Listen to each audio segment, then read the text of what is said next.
छोड़ दे। अरे ऐसा काहे?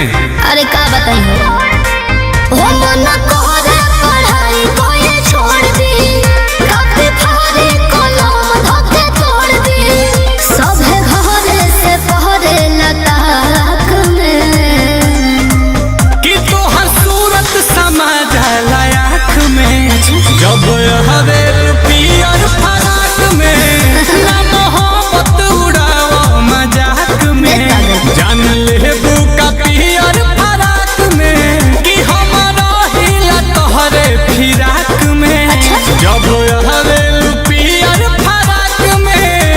दांता ठीक नहीं थे।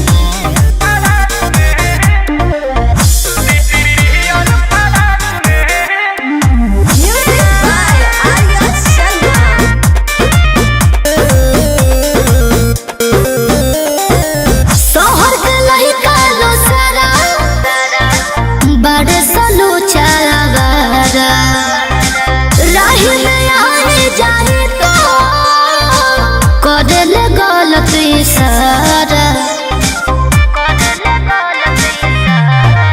तबे ना ओढ़नी के लेके साइकिल मारेलू पंडिल गोरिया, जब घंटी दबेलू टन टन करेला हमार दिल गोरिया। हटो ए हो बाबू आगे दबल होला राख में, कि तोहर सूरत समा जाला आँख में, जब हवे पियर फराक में, ना मोहब्बत उड़ावा मजाक में, जान लेबू का पियर फराक में, कि हमारा हिला तोहरे फिराक में, जब हवे पियर फराक में।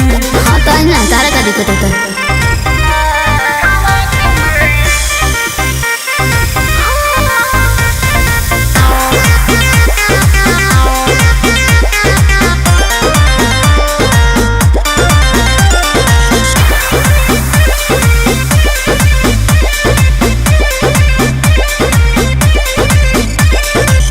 ओमे के लड़के ना बुझो, के में के? बिजली के तार से न जूझो, अरे बाप लग जाई दिलवे पछटका, असुरी सारा समझो।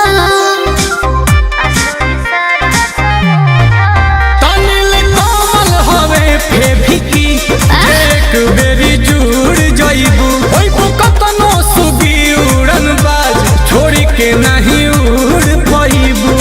बुझाई ठीक बा जाना काली चिपक जाला पंख में, कि तोहर सूरत समा जाला आँख में, जब हवे पियर फराक में, कि पियर मोहब्बत मजाक में, जान लेबू